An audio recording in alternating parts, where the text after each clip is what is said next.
UP के शिया और सुन्नी वक्फ बोर्डों में योगी हुकूमत की बेजा मुदाखलत से औकाफ के तहफ़्फ़ुज़ के लिए काम करने वाली तंजीमों और अफराद में सख्त नाराजगी पैदा हो गई है। गुज़िश्ता दिनों इलाहाबाद हाईकोर्ट ने अपने एक अहम फैसले में सुन्नी सेंट्रल वक्फ बोर्ड के चेयरमैन जफर फारूकी की मुद्दतकार में तौसी को गैरकानूनी करार दिया था। हाईकोर्ट का फैसला आने के बाद मुस्लिम समाज की तरफ से वक्फ बोर्डों में हुकूमत की दखलंदाजी के खिलाफ आवाज़ें उठने लगी हैं।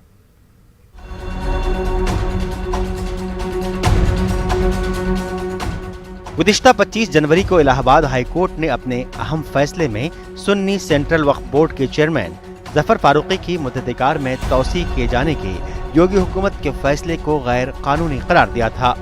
इलाहाबाद हाईकोर्ट का फैसला आने के बाद अब मुस्लिम समाज की तरफ से भी वक्फ बोर्डों में सरकारी मुदाखलत के खिलाफ आवाज उठने लगी है।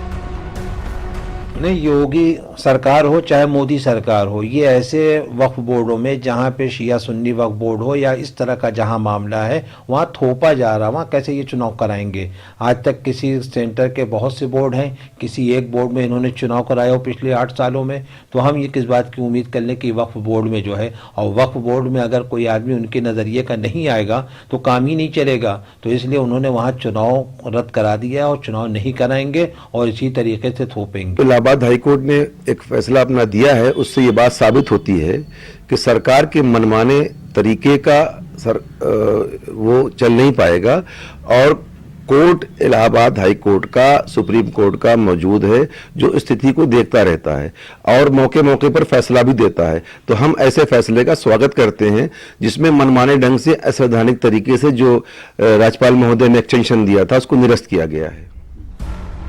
इलाहाबाद हाईकोर्ट ने अपने फैसले में योगी हुकूमत को हुक्म दिया था कि वो 28 फरवरी से पहले सुन्नी सेंट्रल वक्फ बोर्ड का चुनाव कराए। इस मामले में कानूनदानों का ख्याल है कि हाईकोर्ट के हुक्म के बाद रियासती हुकूमत को लाजमी तौर से दोनों वक्फ बोर्डों में चुनाव कराने होंगे। जो एक्सटेंशन का ऑर्डर था वो हाईकोर्ट ने सेटिसाइड कर दिया और ये कहा कि आप फ्रेश इलेक्शन कराएं। 28 फरवरी 2021 के पहले डिसीजन आपको इलेक्शन करा के आपको बॉडी को कॉन्स्टिट्यूट कर देना है। दूसरी चीज कि जो इन्होंने एक्सटेंशन किए हैं वो इलीगल है, इसको इनको कोई पावर नहीं थी। ये इसका सम अप ये होता है। वक्फ कवानीन में वक्फ बोर्डों को एक खुद मुख्तार इदारे की हैसियत दी गई है। इस मामले में वक्फ बोर्ड के चेयरमैन का चुनाव बोर्ड के मुतवल्लियान और मेंबरान के वोटों से होता है। ऐसे में अगर किसी चेयरमैन की मुद्दतकार खत्म हो जाती है तो हुकूमत को इख्तियार नहीं है कि वो उसकी मुद्दतकार में तौसी करे। मुस्लिम दानिशवरों का मुतालबा है कि रियासती हुकूमत शिया और सुन्नी वक्फ बोर्डों में जल्द से जल्द चुनाव कराने का रास्ता साफ करे। न्यूज़ 18 उर्दू के लिए इलाहाबाद से मुश्ताक आमिर की रिपोर्ट। भोपाल मुतनाज़ा जमीन पर तामीर किए जाने के मामले को लेकर MP स्टेट वक्फ ट्रिब्यूनल में जारी फौरी समाअत के मामले में आज भी अदालत का फैसला नहीं आ सका। अदालत ने फैसले को होल्ड करते हुए 19 फरवरी की तारीख मुकर्रर की है। वाज़ेह रहे कि इसी मामले को लेकर जबलपुर हाईकोर्ट में भी एक मुकदमा ज़ेर समाअत है। अदालत ने जबलपुर हाईकोर्ट का फैसला आने तक अपने फैसला होल्ड कर लिया है। वाज़ेह रहे कि जबलपुर हाईकोर्ट में मोहम्मद सुलेमान के जरिए जो अर्जी दाखिल की गई है उस पर हाईकोर्ट 12 फरवरी को समाअत होगी।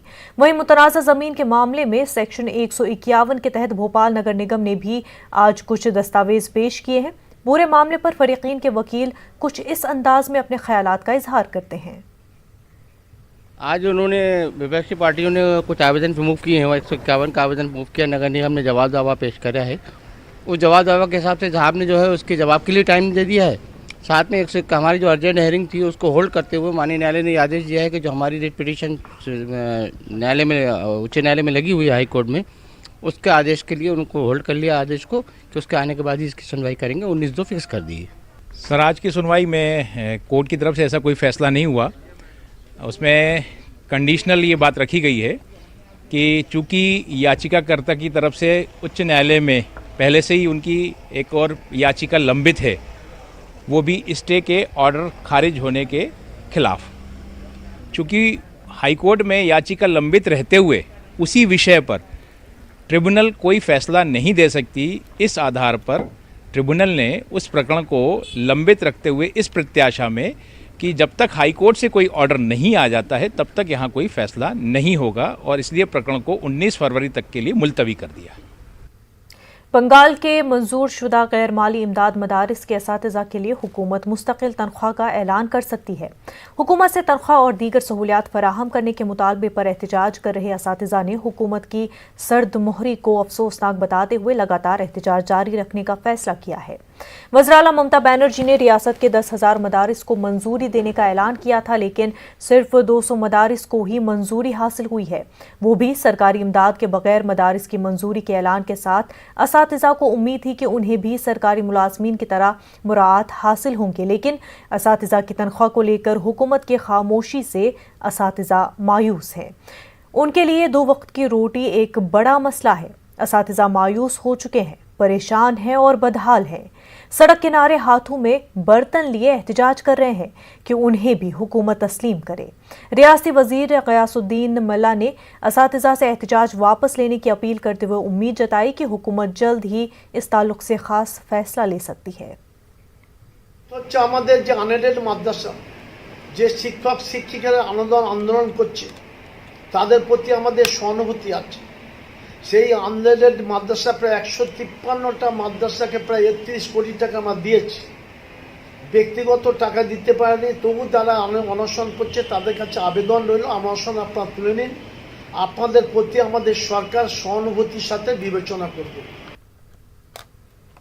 कर्नाटक हुकूमत अक़लियतों बिलखसूस मुसलमानों की तालीमी तरक्की के लिए संजीदा है। आने वाले बजट में स्कॉलरशिप, स्किल डेवलपमेंट और अक़लियतों के दीगर प्रोग्रामों के लिए ज़्यादा से ज़्यादा फंड्स फराहम करने की कोशिश की जाएगी। बेंगलुरु में रियासत के नायब वज़ीर आला डॉक्टर अश्वथ नारायण ने ये बात कही है। डॉक्टर अश्वथ नारायण ने मस्जिद ताहा कमेटी और अखिल कर्नाटक मोहम्मदिया वेदके के नुमाइंदों से मुलाकात की। इस मौके पर नायब वज़ीर आला को तहरीरी तौर पर यादाश्त पेश करते हुए आने वाले दिनों में अक़लियती महकमे के बजट में इजाफा करने की दरख्वास्त की गई। वाज़ेह है कि कोरोना वबा की वजह से कर्नाटक हुकूमत ने दीगर महकमों के साथ अक़लियती महकमे के बजट में भारी कटौती की है।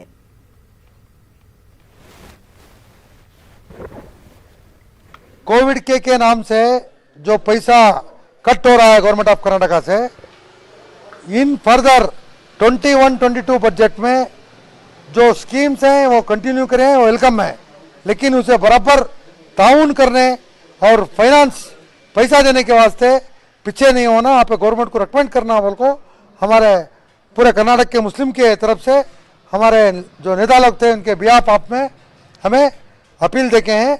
और उसमें स्पेशली जो माहौल जो चल रहा है मस्जिद और मदरसों में कन्नड़ा सिखाने के वास्ते, लोकल लैंग्वेज कम्युनिकेशन लैंग्वेज सिखाने के वास्ते सेपरेट बजट लोकेशन करना है बोल के अपील की है। इंशाअल्लाह वो जिम्मेदारी देने से अखिल कर्नाटक मोहम्मदिया वेदिके से तैयार है बोल के हम लेटर में मेंशन किए हैं। हमारा डिमांड है मस्जिद और मदरसों में लोकल लैंग्वेज का सिखाना के वास्ते इसमें एक्शन लेने के लिए हम डिमांड किया है। जो भी सरकार से अधिक मिल सकता है वो दिलवाने के लिए पूरी कोशिश करूंगा। विद्यार्थियों के लिए स्कॉलरशिप होना है और भी अच्छा फैसिलिटीज़ होना है, बड़े से बड़े पढ़ने के लिए और भी आगे चलने के लिए जो भी सुधार करना है, जो भी व्यवस्था करना है, ये सब पूरा करके साकार देने के लिए एडवोकेट समाजी फिक्र के साथ अपनी जिम्मेदारी अदा करें। हज़रत उमर रज़ी अल्लाह अन्हा ने अदलो इंसाफ की जो मिसाल कायम की थी उसे दोबारा दुनिया के सामने पेश करने की ज़रूरत है। बेंगलुरु में अलामीन लॉ कॉलेज में मुनक़िदा ग्रेजुएशन डे में इन ख्यालात का इजहार किया गया। अलामीन तालीमी इदारे से इस साल 100 से ज़ायद तलबा ने वकालत का कोर्स मुकम्मल किया है। उनमें जम्मू कश्मीर समेत शुमाली रियासतों के कई तलबा शामिल हैं। इजलास से कर्नाटक बार काउंसिल के चेयरमैन श्रीनिवास बाबू और अलामीन इदारे के सेक्रेटरी सुभान शरीफ ने खिताब किया। LLB इसलिए करना था क्योंकि मेरा ऐसा मानना है कि अगर एक लड़की पढ़ती है, एक औरत पढ़ती है, तो एक पूरा कौम तरक्की पे जाता है, पूरा कौम तालीम याफ्ता होता है। तो मैं इसलिए LLB कर रही हूँ और उन लोगों के लिए जो मजलूम है, जो अपनी आवाज़ को आगे पहुँचा नहीं सकते, जिनको इंसाफ की ज़रूरत है, हम चाहते हैं कि उन लोगों को इंसाफ दे, उनकी आवाज़ बने। रहा 5 साल BA LLB का कोर्स मैंने 2015 में ज्वाइन किया था, तो अभी मेरा 5 साल का कोर्स ख़त्म हो रहा है। तो इतनी खुशी हो रही है कि एक शब्द में या कुछ बातों में बताना बहुत मुश्किल होगा, बट ये जो था मेरा ड्रीम था अभी, and I have been awarded as the best excellence award. आज मेरा ये अवार्ड है। जीत है, मैं कश्मीर से आया हूँ, मैं अलमीन का स्टूडेंट रहा हूँ और आज जो है ग्रेजुएशन डे हुआ और मैं बेस्ट एकेडमी स्टूडेंट अवार्ड मिला है। अलमीन में आने का ये मकसद था कि एक लॉयर बनना है, मुझे कौम को सर्व करना है, मुझे कॉन्स्टिट्यूशन को प्रोटेक्ट करना है। Usually many peoples are been deprived of their rights in the present generation, और मुझे पैशन था लॉ में, इसलिए मैंने खूब मेहनत की है, तो उसका आज मुझे मिला है। Lawyers are like a lion only. They never ask money, they never work for salary, they have to hunt, they have to work in this society. Like that, lawyers must work hard and practice in the city court, district court, high court and supreme court. There is so many options are there. जो आपको मालूम है कि हज़रत उमर रज़ियल्लाहु अन्हु ने जिस तरह जो इंसाफ कायम किया था, ये तारीख़ गवाह है कि इस्लामी तारीख़ भी गवाह है कि किस तरह से हुकूमत हज़रत उमर रज़ियल्लाहु अन्हु के दौर में चलती थी। वो दौर हम लोगों को दिखाएं, इंसानियत को दिखाएं, और ताकि हम जो जुडिशरी में जो मकाम गिर रहा है उसको आगे लाने के लिए आप कोशिश कर सकते हैं। ये अगर आप ये डेडिकेशन करेंगे इंशाअल्लाह तो मुल्क के लिए बहुत बड़ी खिदमत। Al-Falah education and welfare trust Vellore की जानिब से एक रोज़ा दीनी वर्कशॉप और इस्लाही कॉन्फ्रेंस का इनेकाद किया गया। इस मौके पर उलमा ने हुजूर पाक सल्लल्लाहु अलैहि वसल्लम की सीरत पर तफसीली रोशनी डाली और तारीख़ इस्लाम के ईमान अफरोज़ वाक़े बयान किए। Al Falah educational and trust Vellore की जानिब से एक दिन का वर्कशॉप और नबी अकरम सल्लल्लाहु अलैहि वसल्लम के शब व रोज़ प्रोग्राम, इस नौइयत का एक अनोखा और पहली मर्तबा शहर वेल्लोर में प्रोग्राम हुआ, जिसके मुंतज़िमीन जामिया मस्जिद अल हदीस अल-फलाह वेल्लोर के थे, और अल्लाह का बहुत करम हुआ, रहम हुआ कि बहुत सारे लोग इसमें शामिल हुए। कर्नाटक के रायचूर ज़िले के वक्फ ऑफिसर मोहम्मद उमैर अहमद ने बताया कि महकमे बल्दी नज़्म व नस्क़ की जानिब से कॉरपोरेशन, म्यूनसिपलिटी, म्यूनसिपल काउंसिल और टाउन पंचायत के तहत आने वाले सभी अवकाफ़ी जायदादों को अपडेट करने के सिलसिले में अहकाम जारी किए गए हैं। उन्होंने बताया कि मसाजिद, दरगाहों, आशूर खानों और दीगर अवकाफ़ी इदारों से ताल्लुक़ रखने वाले मुतवल्ली और इंतज़ामी कमेटी के अरकान को चाहिए कि वो मैनुअल खाते के बजाय ई खाता अपडेट कराएं, ताकि मुस्तक़बिल में अवकाफ़ी जायदादों के तहफ़्फ़ुज़ को यकीनी बनाया जा सके।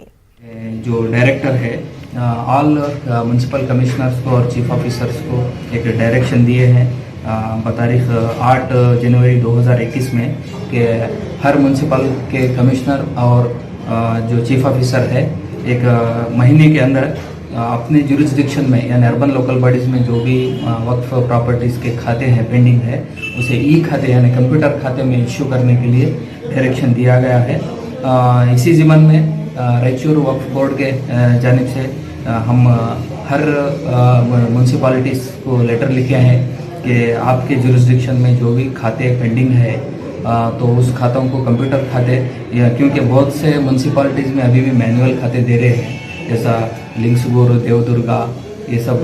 तो हम उनको रिक्वेस्ट किए हैं कि अर्बन डेवलपमेंट अथॉरिटी जो डिपार्टमेंट से जो ऑर्डर आया है उसके ज़िम्मन कि आप ये ई खाते इशू करें, क्योंकि एक बार ई खाते इशू करने से वो प्रॉपर्टीज़ फिर अगर वो मैनिपुलेट नहीं होती।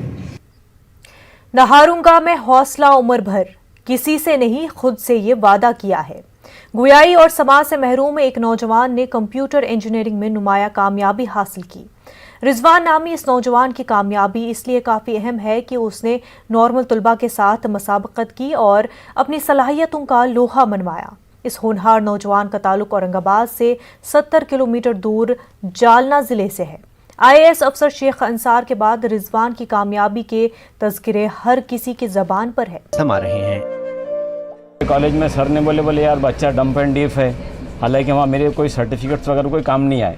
बच्चे के जो काबिलियत के ऊपर मैंने उनको बोला कि भाई इसके पॉलिटेक्निक ने कोर्स का इसने जो डिप्लोमा लेकर आया है, आप उसका एडमिशन दो। अब मेरी हालत भी उस टाइम 50,000 रुपये भरने की थी नहीं, मगर अल्लाह के करम से जो है तो मेरे इंतजामात ऐसे गैब से होते चले गए। बच्चे की तरक्की उसके अंदर छुपी हुई थी। अब उसकी किस्मत बच्चे ने जो है तो कामयाबी हासिल करके और साबित करके बताया मेरे को कि मैं भी कुछ कर सकता हूँ। मैं मुक्का हूँ, बहरा हूँ, लेकिन मैं कुछ ना कुछ कर सकता हूँ। जालना की मालीपुरा बस्ती का शुमार शहर की पसमानदा बस्तियों में होता है। इसी मालीपुरा में मोहम्मद जावेद स्टेशनरी की दुकान चलाते हैं। फाजिल औकात ने रिजवान भी इस दुकान में अपने बाप का हाथ बढ़ाता है। यह दुकान ही इस खानदान की आमदनी का वाहिद जरिया है, लेकिन बाप की तड़प और बेटे की लगन ने नामुमकिन को मुमकिन कर दिखाया। एक वक्त था कि रिजवान की माजूरी उसकी तालीम में रोड़ा साबित हो रही थी और किसी इदारे में उसे दाखिला भी नहीं मिल रहा था, और आज इसी गूंगे रिजवान की कामयाबी के चर्चे हर जुबान पर हैं। रिजवान वो स्टूडेंट है जो 3 बच्चों को बैठकर मैथमेटिक्स समझाता था। कहाँ पर? एक लाइब्रेरी में। यहाँ से तकरीबन 2 से 3 किलोमीटर की दूरी पर दुखी नगर में लाइब्रेरी मौजूद है। ये बच्चा वहाँ पर सुबह जाकर पढ़ता था, साथ में अपने दोस्तों को वहाँ पर जाके ट्यूशन भी देता था, उनको समझाता था मैथमेटिक्स। तो आप समझ सकते हैं कि एक लाइब्रेरी की कितनी बड़ी अहमियत है, या मौक़े फराहम करने की कितनी बड़ी अहमियत है कि आप एक बच्चे को ज़मीन से आसमां पर उठा लाए। आपने एक बच्चे को मालीपुरा से इंडिया के अंदर फेमस कर दिया, सिर्फ उसकी मेहनतों से, उसको मौक़े फराहम करने से, अपॉर्चुनिटीज़ प्रोवाइड करने से। हम जालना के सलम इलाके मालीपुरा में है। मालीपुरा का शुमार जालना की क़दीम तरीन बस्तियों में होता है, लेकिन यहाँ पर देखा गया है कि यहाँ पर तालीम का फुक़दान है। लेकिन जैसा कि कहते हैं कि कीचड़ में ही कंवल खिलता है, इस सलम बस्ती के रिजवान अहमद ने कंप्यूटर इंजीनियरिंग में टॉप करके न सिर्फ अपनी बस्ती का नाम रोशन किया है, बल्कि ये पैगाम भी दिया है कि हौसले हो तो कुछ भी नामुमकिन नहीं। ज़रुद्दीन, न्यूज़ 18 उर्दू, औरंगाबाद। अमरावती में वंचित बहुजन अघाड़ी की जानिब से ज़रिए कानून के खिलाफ शाहीन बाग की तर्ज पर एहतजाज किया जा रहा है। जिला कलेक्ट्रेट दफ्तर के सामने शुरू किए गए इस एहतजाज को किसान बाग का नाम दिया गया है, जिसके जरिए हुकूमत से ज़रिए कानून को वापस लेने की मांग की जा रही है।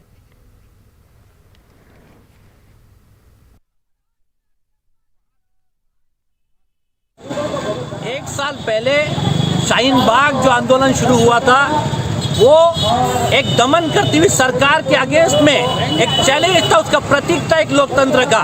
वैसे ही अभी जो किसानों का आंदोलन चल रहा है, तो वंचित बहुजन अघाड़ी के अध्यक्ष एडवोकेट प्रकाश अंबेडकर साहब ने कहा कि वंचित बहुजन अघाड़ी शाहीन बाग की तर्ज पर आज जितना मुसलमान समाज है उन्होंने सामने आना चाहिए, किसानों के साथ रहना चाहिए। तंत्र गन के ऊपर हावी हुआ और किसानों के ऊपर लाठीचार्ज किया। सबसे पहले मैं वंचित बहुजन अघाड़ी की तरफ से दिल्ली पुलिस का, मोदी अमित शाह सरकार का निषेध करता हूं कि उन्होंने कल किसानों के ऊपर लाठीचार्ज किया। मैं सरकार से पूछना चाहती हूं कि आखिर सरकार करना क्या चाहती है।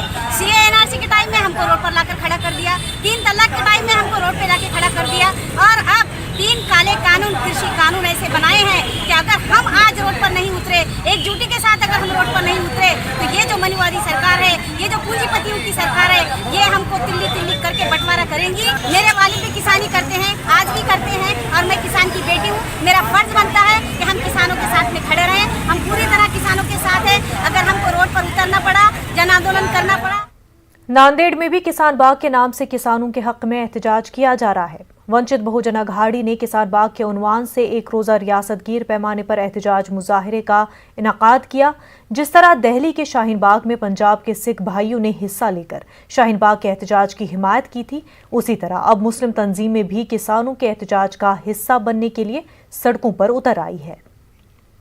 शाहीन बाग की तरह ये किसान बाग आंदोलन भी है, और इस आंदोलन में ज़्यादा से ज़्यादा महिलाएं दिखाई दे रही है, और सभी महिला अपने घर के कामकाज छोड़कर इस आंदोलन में अपना हिस्सा दे रही है। क्योंकि ये जो आंदोलन है सिर्फ किसानों के खिलाफ नहीं है, ये आंदोलन सभी जनता, सर्वसामान्य लोगों के खिलाफ है। इस आंदोलन का एक हम हिस्सा बन गए हैं, और हम सभी खवातीन और सभी महिलाएं इस आंदोलन से जुड़कर आगे भी कार्य करेंगे। किसान आंदोलन हो रहे हैं, जो कानून हमारी हुकूमत ने कृषि के विरोध में लाए हैं, उसका हम विरोध कर रहे हैं। और इस वक्त नांदेड़ के अंदर जो किसान बाग लगाया गया है उसके अंदर पूरे एमपीजे और पूरे हमारे कार्यकर्ता शामिल हैं और तमाम भाइयों से हम अपील भी किए हैं शामिल होने के लिए। आज वो तमाम लोग शामिल भी हैं। आज हम ये कहना चाहते हैं हुकूमत से कि उन्होंने जो 3 काले कानून लाए हैं उसको वापस ले। हम ये संदेश देना चाहते हैं कि जैसे सीए के खिलाफ में मुसलमानों ने एक दिन का शाहीन बाग लगाकर उस संविधान विरोधी कानून का विरोध किया था, आज भी संविधान के खिलाफ में किसानों को शोषण करने वाला, किसानों की जमीनें हड़पने वाला जो काला कानून यहाँ पे सरकार ने लाए हैं, उन तीनों काले कानून के खिलाफ में एक दिन का शाहीन बाग की तर्ज पे किसान विरोधी कानूनों के खिलाफ भी बड़ी ताकत से खड़ा हुआ है। इस मुल्क का मुसलमान हमेशा दस्तूर को बचाने, मुल्क को बचाने के लिए रास्तों पे उतरा था, उतरा है और इस मुल्क को बचा कर। राजस्थान के कोटा जयपुर हाईवे पर कार और ट्रॉली के बीच हुई टक्कर में मध्य प्रदेश राजगढ़ के 8 लोगों की मौत हो गई है। हादसे में 4 लोगों को शदीद जख्म आए हैं जबकि 2 लोग पूरी तरह से महफूज हैं। महलुकीन का ताल्लुक मध्य प्रदेश के जिला राजगढ़ के जीरापुर के श्याम सोनी और राम बाबू सोनी के घर से है। सभी लोग राजस्थान के खाटू श्याम जी से दर्शन करके मध्य प्रदेश के लिए लौट रहे थे। कार के पीछे चलने वाली ट्रॉली की टक्कर से हादसा पेश आया है। सदर टोंक थाने की बनास पलिया के पास हादसा पेश आया है। हादसे में शदीद तौर पर जख्मी हुए लोगों को इलाज के लिए जयपुर अस्पताल दाखिल कर लिया गया है। पुलिस ने मौके पर पहुंचकर तफ्तीश शुरू कर दी है। ये खाटू श्याम जी के दर्शन करके बीती रात रवाना होकर के यहाँ टोंक में बनास पुलिया के पास पक्का बंदा पहुँचे थे और पक्का बंदा से जस्ट आगे ही मजार वाली पुलिया है, वहाँ एपी जिला करनूल अदूनी के मदरसे निज़ामिया में मारूफ शायर रहमान जामी मरहूम की याद में एक ताज़ियती इजलास मुनक़िद किया गया। अदूनी से ताल्लुक़ रखने वाले अदीब और शौरा ने इजलास में शिरकत की। इस मौके पर रहमान जामी की खिदमात को खराज अक़ीदत पेश किया गया और कहा, रहमान जामी के इंतकाल से उर्दू हल्के में गम का माहौल है। इस इजलास में रहमान जामी का कलाम सुनाया गया। तेलंगाना के वुज़रा का सेक्रेटरीट में अक़लियती बहबूद के वज़ीर के ईश्वर की ज़ेर सदारत नए सेक्रेटरीट में मस्जिद तामीर करने के मामले पर एक इजलास हुआ। इस इजलास में तेलंगाना के वज़ीर दाखिला मोहम्मद महमूद अली, टी श्रीनिवास यादव और दीगर मौजूद थे। मोहम्मद महमूद अली, कोपला ईश्वर और श्रीनिवास यादव ने कहा कि तेलंगाना सेक्रेटरीट के अहाते में 26 फरवरी को मस्जिद की तामीर नौ के लिए संग बुनियाद रखा जाएगा। उन्होंने कहा कि वज़राला चंद्रशेखर राव एक सेक्युलर लीडर है और तमाम मज़ाहिब का यकसा तौर पर एहतराम करते हैं। उन्होंने मुस्लिम, ईसाई और हिंदू नुमाइंदों और सेक्रेटरीट के मुलाजमीन से तबादले ख्याल किया। वज़रा ने कहा कि नए सेक्रेटरीट में मंदिर, मसाजिद और गिरजाघर की तामीर का खर्च हुकूमत पूरी तरह बर्दाश्त करेगा। उन्होंने यकीन दिलाया कि शकुक और शुबहात की कोई गुंजाइश नहीं है और परेशान होने की ज़रूरत नहीं है। तीनों मज़ाहिब के नुमाइंदों ने इत्मीनान का इजहार किया कि उन्हें चीफ मिनिस्टर KCR पर मुकम्मल एतमाद है। तलब की गई वो मीटिंग का मकसद हमको इनवाइट करने का ये था कि सेक्रेटरीट में जो मसाजिद हैं उसकी तामीर की जाए। तो आज संग बुनियाद की तारीख़ तय पाई है। 26 फरवरी 2021 जुमा के दिन 4 बजे इंशाअल्लाह वहाँ मसाजिद का संग बुनियाद रखा जाएगा। ये नक्शे भी हमने उनको पेश किए हैं, उसके तमाम मैप्स भी जो है पेश कर दिए गए हैं। तो इंशाअल्लाह वो काम का आगाज़ होगा। 2 मसाजिद उसी जगह पर जिस जगह पर मसाजिद पहले से थी। BR के भवन में आली जनाब माइनॉरिटी वेलफेयर मिनिस्टर कोपुला ईश्वर साहब की क़यादत में होम मिनिस्टर महमूद अली साहब और सिटी मिनिस्टर तलासानी श्रीनिवास यादव साहब की क़यादत में दीगर पॉलिटिकल रिप्रेजेंटेटिव्स जो माइनॉरिटी रिप्रेजेंटेटिव्स है उनको बुलाया गया और जो जमात के लोग हैं, जो जमात के ज़िम्मेदार लोग हैं, उनको यहाँ पे बुलाया गया है सेक्रेटरीट की मस्जिद के तामीर के बारे में बात करने के लिए। मस्जिद की तामीर का फाउंडेशन संग बुनियाद मस्जिद की 26 फरवरी को रखना तय किए हैं, जुम्मा के दिन। खास बात इंडिया में फिलहाल इतना ही। मज़ीद खबरों के लिए आप लॉग इन कर सकते हैं हमारी वेबसाइट news18urdu.com पर। आदाब।